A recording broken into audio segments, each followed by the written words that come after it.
হ্যাঁ হিন্দুকে শেষ করে দাও, সব হিন্দুকে। হ্যাঁ কি এটাকে পাকিস্তান করে দিব, ই কেটে কেটে মাংস করে দিব, পুঁতে দিব। তার জন্য বলছে কি এই শাড়ি খুলো, বোরখা পরো, শাকা সিঁদুরি করে দাও, বোরখা পরো। এই সিঁদুর কি করতে পড়েছো? সিঁদুর খুলে দাও, সিঁদুর মুছে দাও। কেন সিঁদুর মুছবো? না তো কি করে আমরা পুরো তো ছাই হয়ে যেতাম বলেন তো। ওদেরকে তো হাত ধরছি, পা ধরছি, আমাদেরকে ছেড়ে দেন, জোর হাত করছি, বাবা বলছি, ধন বলছি, ওরা আপনাদের কিছু দিয়ে ছাড়ছে না। তো আমাদের কেটে দিব, শাখা সেদেরকে ফেলে দিব, মুসলমান করে দিব, আমাদের কাছে নামাজ পড়াতে নিয়ে যাবো, অত বলছে। গ্রামে তো পড়িয়েছে, একটা ছেলেকে নিয়ে ঘর থেকে টেনে নিয়ে যে মন্দিরের সামনে ওদের ইসলামী ধর্ম করিয়েছে। যতক্ষণ করেনি ততক্ষণ, তবুও ভয়ে বাচ্চাটা ছেলেটা ওই করেছিল। এগুলো তো মুখ্যমন্ত্রীরই হাত, যা যত কিছু করেছে সবই ওই মমতাই করেছে। মমতা ছাড়া কি? মমতার চাল এগুলো বিএসএফ এর করছে। বিএসএফ মানে এদেরকে বলছে যে তোমরা সুস্থ থাকো, কোনো ঝামেলা করে না, বাড়ি থেকে পালায় না, বাড়িতে থাকো, আমরা আছি, এই বলেছে। তার জন্য ও মমতা বিএসএফ এর উপরে এটা কলঙ্ক লাগাচ্ছে। হ্যাঁ বিএসএফ তো ছিল না, বিএসএফ তখন ছিল না। না এটা ভুল ভুল। এই যেটা বিএসএফ এর নাম দিয়েছে কেন কি বিএসএফ পাথর দিয়ে পাঠিয়েছে, এগুলা সব ভুল। এগুলা সব মমতার চাল হয়েছে। মমতা মানে চাল করছে। কিসের লাগা এগুলা ফাঁস কথা কিসের লাগা বলবে? কি বলে রে কি কোন জায়গাতে শুনেছেন কি 4 ঘন্টা 5 ঘন্টা ধরে ঝগড়া হয়? 5 ঘন্টা ধরে যে ঝগড়া হলো তো এখানকার পুলিশটা কোথায় গেছিল? কই এলো না? তো মমতা মুখ বন্ধ করে রেখেছে বলে পুলিশ আসেনি। না তো আসতো না কেন পুলিশ? বিএসএফ ঢিমাল চালাবে? হ্যাঁ বিএসএফ ছিল কোনখানে সে করবে? বিএসএফ এই স্লো দিয়ে আমাদেরকে বাঁচাইলো, না হলে তো আমরা শেষ ছিলাম। আমরা মুখ্যমন্ত্রী ওই মুখ্যমন্ত্রী আমরা চাই না। আমরা জানি না, হঠাৎ করে 8টা নাগাদ থেকে সবাই এই ঘটনা শুক্রবার থেকে করেছে। শুক্রবার বুঝে না 2, 5, 10টা বাড়ি ভাঙচুর করে। না ঠাকুরের ঘরে সব ঘরে বুঝে সব এগুলো বাক্সতে ভরা ছিল, ঠাকুরের জিনিসপত্র সব বাড়িতে। আমার ওই ঘরে ঠাকুর ভরা আছে, ওরা ভাঙচুর করে দিয়ে একটু দেখে নেবেন তো রেখেন। হ্যাঁ আমাদের ভগবানের সেবা করি আমরা, তারপরে খাই ধরেন, না হলে খাওয়া দাওয়া করি না। যেমন আজকে এখন খিচুড়ি মিচুড়ি করছে, আমরা খেতে যাই না, ধরেন চিরা টিটা খেয়ে থাকি। আমার বাড়ির লোক বুঝে এতে গঙ্গা পাড়ে আসে, ও বড় খাবার খায় না, ধরে যা পায়ে নুন খুঁজছে, মুড়ি টুড়ি চিড়ে টিরা খেয়ে থাকে। এই অবস্থা দিন কাটটা চাই 8-10 দিন ধরে। আমরা চাইছি এখানে বুঝে রাষ্ট্রপতির শাসন হোক, বিএসএফ ক্যাম্প হোক, ধরে নাহলে আমাদের জান বাঁচবে না। নমস্কার, শুভেচ্ছা শুভেচ্ছা আপনাদের স্বাগত জানাই। আপনি গ্রামবাসীদের কথাগুলোকে বিশ্বাস করেন? যদি আপনি বিশ্বাস না করেন তাহলে আমি বুঝবো যে আপনি একজন ঠক, প্রতারক, ভণ্ড এবং ধর্ম নিরপেক্ষতার চাদরে আচ্ছন্ন একজন কাপুরুষ হিন্দু।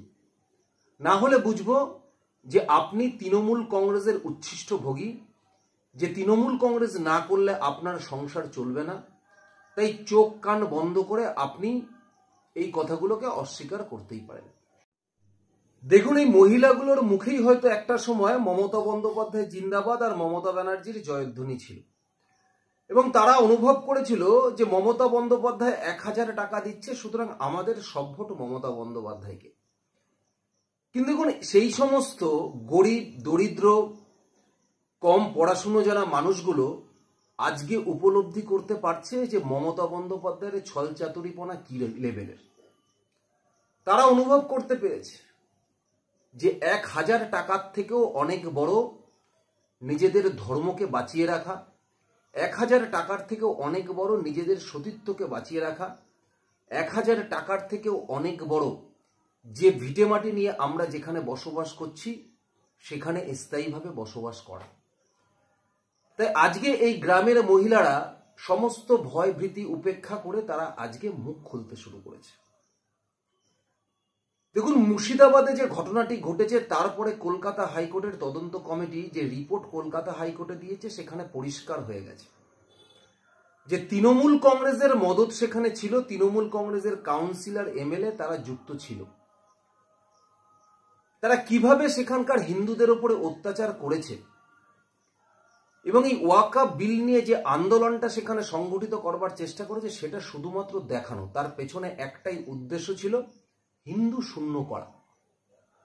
মুর্শিদাবাদের শামসেরগঞ্জ, ধুলিয়ান, জলঙ্গির এই সমস্ত জায়গায় যেখানে 20% হিন্দু বসবাস করে আর 80% মুসলমান, সেখান থেকে হিন্দুদের নিশ্চিহ্ন করা। এটাই তাদের লক্ষ্য ছিল। কিন্তু কিছুদিন আগেই মমতা বন্দ্যোপাধ্যায় মুর্শিদাবাদে গিয়ে সমস্ত দোষ বিএসএফ এর ঘাড়ের উপরে দিয়ে এসেছিল। তিনি প্রকাশ্যে মঞ্চে দাঁড়িয়ে বলেছিলেন যে বিএসএফ বাইরে থেকে লোক ঢুকিয়েছে, বিএসএফ ইয়ং ছেলেদের 3,000, 4,000, 5,000 টাকা দিয়ে হিন্দু বাড়িগুলোতে নাকি আগুন ধরিয়েছে। দেখুন, ওখানকার গ্রামবাসীরা তারা পরিষ্কারভাবে বলছেন যে মমতা বন্দ্যোপাধ্যায় যা বলেছেন মিথ্যে কথা বলেছেন। আমরা মমতাকে চাই না, এক পা এগিয়ে, এ কথাও কিন্তু তারা বলছেন।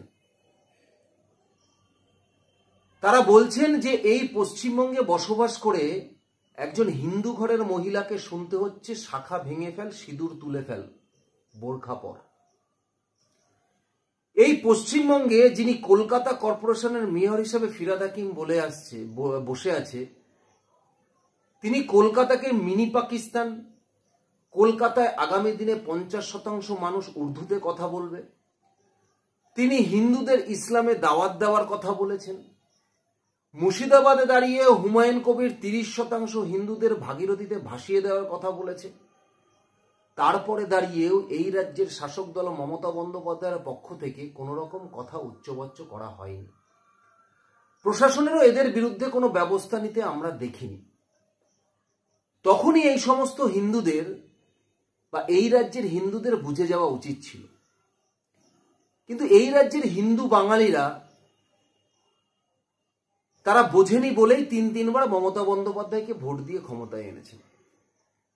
তাদের কাছে মনে হয়েছে ভাতা, ভিক্ষা, অনুদানটাই তাদের কাছে অনেক বড়। কিন্তু যে যে এলাকায় এই ধরনের ঘটনা ঘটছে সেইখানকার হিন্দুরা কিন্তু উপলব্ধি করতে পারছে যে মমতা বন্দ্যোপাধ্যায়ের আসল উদ্দেশ্য কি আর লক্ষ্য কি। দেখুন, কলকাতা হাইকোর্টের রিপোর্টের পরে যে তৃণমূল কংগ্রেসের কাউন্সিলর মেহবুব আলম এবং এমএলএ আমিরুল ইসলাম জড়িত, এখনো পর্যন্ত তৃণমূল কংগ্রেসের পক্ষ থেকে তাদের বিরুদ্ধে কোনো ব্যবস্থা কিন্তু গ্রহণ করা হয়নি। তার কারণ এরাই হলো তৃণমূল কংগ্রেসের ভোট ব্যাংক কে সংগঠিত করে, এরাই তৃণমূল কংগ্রেসকে ক্ষমতায় বাঁচিয়ে রাখছে।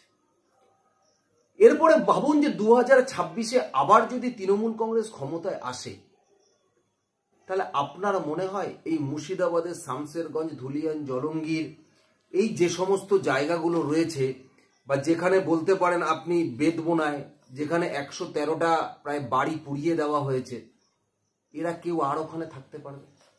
আপনি কি সেটা মনে করেন যে তারা আর 2026-এ মমতা বন্দ্যোপাধ্যায়ের সরকার ক্ষমতায় আসলে আর তারা সেই সমস্ত এলাকায় থাকতে পারবে?